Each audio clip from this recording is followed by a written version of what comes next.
The most important one is British lawyers mount bid for war crimes inquiry into Saudi Arabia coalition massacres in Yemen. The name in this group is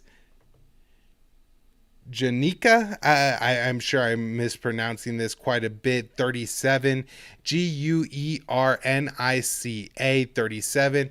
It's a London-based human rights group, and it has now submitted evidence to the ICC, the International Criminal Court, of 3 alleged war crimes where there were more than 140 Yemenis, including children, were killed and in some cases tortured.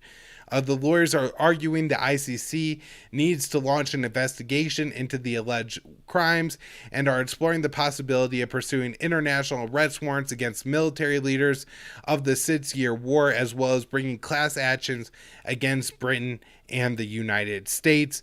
So this is something that we on this show, well, I guess, the old show, Foreign Policy Focus, I've been talking about, warning about since year 1 or 2 of this war in 2017. That is, essentially the U.S. was helping provide all the weapons, the mid-air refueling, the targeting, the maintenance, the warplanes for Saudi Arabia to wage this war, and they were doing things like targeting weddings, targeting funerals, targeting school buses, and supporting that kind of thing, may open you up to war crimes. And so very disturbing here that the U.S. has, continued to support Saudi Arabia all along. Now it may come back to bite some U.S. officials.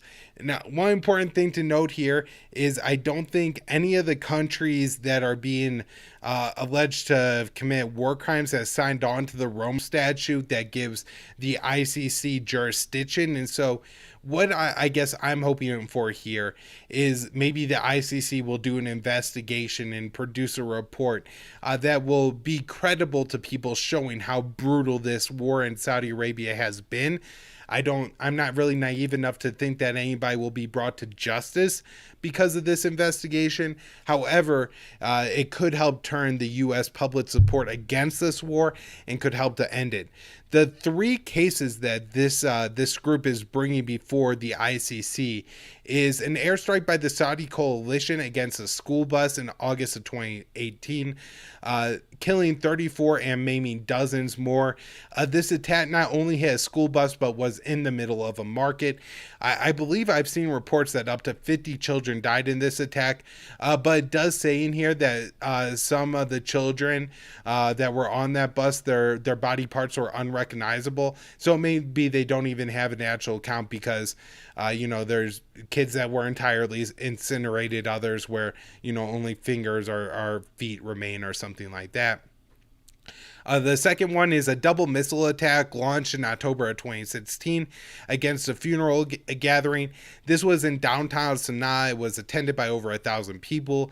At least 110 people died in the attack, and there were over 600 life-changing injuries. One important thing to note here is that culturally in Yemen, funerals are important for different sides getting together. It's like there's a cultural truce at funerals, so people could get together and try to talk out whatever differences caused the funeral. Saudi Arabia dropping a bomb on this, I'm sure, was a real insult to the Yemeni people and their culture. And the third thing is the torture and murder of civilians in Aden. This is a southern city in Yemen, and the torture is alleged to have been done by Colombian mercenaries under the command of a U.S. private military company and contracted by the United Arab Emirates. And this is a story that I covered years and years ago, where the UAE was hiring this U.S. contractor who was hiring Colombians to go around southern Yemen and take out political people. These were straight up murders. These weren't like taking out terrorists or militants. These were taking out members of Yemen's Muslim Brotherhood.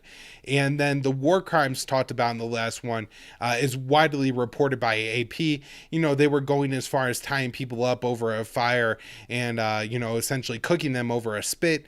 It's reported that U.S. soldiers were aware of this and were submitting questions to the UAE to ask these tortured victims.